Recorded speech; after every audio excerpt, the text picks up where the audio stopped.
इन्हीं दिनों में हम शरीयत को जितना पामाल करते हैं शायद किसी और दिन पामाल करें। माह मुहर्रम के अंदर मुसलमानों की बस्ती में ढोल पीटे जा रहे हैं, मुसलमानों की बस्ती में ढोल बज रहे हैं। अगर मस्जिद का इमाम मना करे तो सारा मोहल्ला मिलकर के ट्रस्टियों के पास आता है, मुतवल्ली से कहता है उस यजीदी को बाहर करना वरना हम उसके पीछे नमाज नहीं पढ़ेंगे। क्यों भाई, ढोल के खिलाफ कहने वाला यजीदी कब से हो गया? मैं ये बात जो है वो आपके सामने दिल्ली वालों, महबूब इलाही की जमीन पे बसने वालों, कुतुबुद्दीन बख्तियार काकी की जमीन पे बसने वालों, शेख अब्दुल्ला मुहद्दिस दहलवी की जमीन पे बसने वालों, 22 खाजाओं की चौखट पे बसने वालों, ये बात मैं शुक्र के तौर पे कर रहा हूं। वल्लाह मैं वो सैयद नहीं हूं कि कस्में खा करके अपनी सियादत की भीख आपसे मांगू, लेकिन सिर्फ इतना कहना चाहता हूं, ला इलाहा इल्लल्लाह, झूठों पे अल्लाह की लानत है। मैं हसनी हुसैनी सैयद हूं, अल्हम्दुलिल्लाह रब्बिल आलमीन। लेकिन आपसे कहना चाहता हूं, अगर आलिम मस्जिद का ढोल के खिलाफ तकरीर करे, आप उसको यजीदी कहते हो,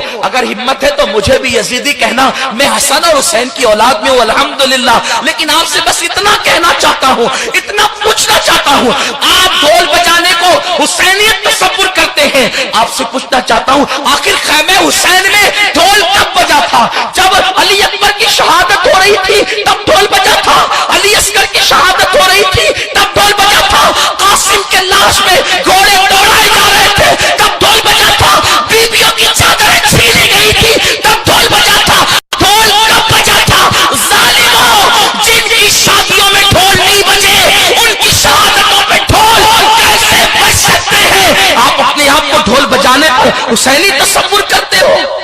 ढोल तो दमिश्क में बज रहे थे, ढोल तो दमिश्क में बज रहे थे। और सुनो, अगर शहादत हुसैन पे ढोल बजाने का इतना ही शौक है तो फिर बजाना, खुशी से बजाना, लेकिन उससे पहले एक शर्त है, जब तेरे 18 साल के बेटे का जनाजा उठे उस वक्त तो ढोल बजाना, उसके बाद अली अकबर की शहादत पे ढोल बजाना।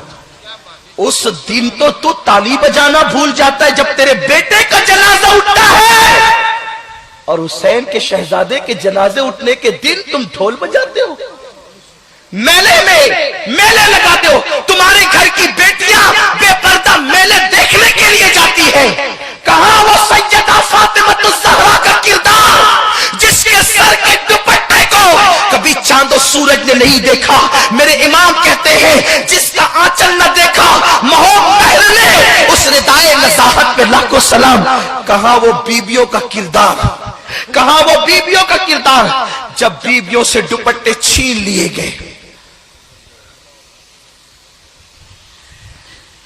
उस्ताद ज़मान मौलाना हसन बरेलवी ने भी लिखा है कि बीबियों के दुपट्टे छीन लिए गए। जिनके घर में जिब्रील इजाजत के बगैर नहीं आते थे उनके दुपट्टे छीन लिए गए। जिनके दुपट्टों को कभी आसमान की आंखों ने नहीं देखा उनके दुपट्टे छीन लिए गए। लेकिन जानते हैं, मौरखीन ये भी लिखते हैं कि जब बीबियों के दुपट्टे छीन लिए गए तो शहजादी ज़ैनब से जनाबे शहरबानो ने कहा, बीबी दुपट्टे छीन लिए गए, पर्दा कैसे करेंगे? तो बीबी ज़ैनब ने कहा था, ए नबी के घर की बेटियों और बहुओं, कल तक दुपट्टे से चेहरा छुपाते थे, अब दुपट्टे छीन गए हैं, तो कुदरत ने तुम्हें बड़े बाल इसलिए अता किए हैं कि अपने बड़े बालों को पीछे से आगे की तरफ कर लो और अपने चेहरों को छुपा लो, अपने चेहरों को छुपा।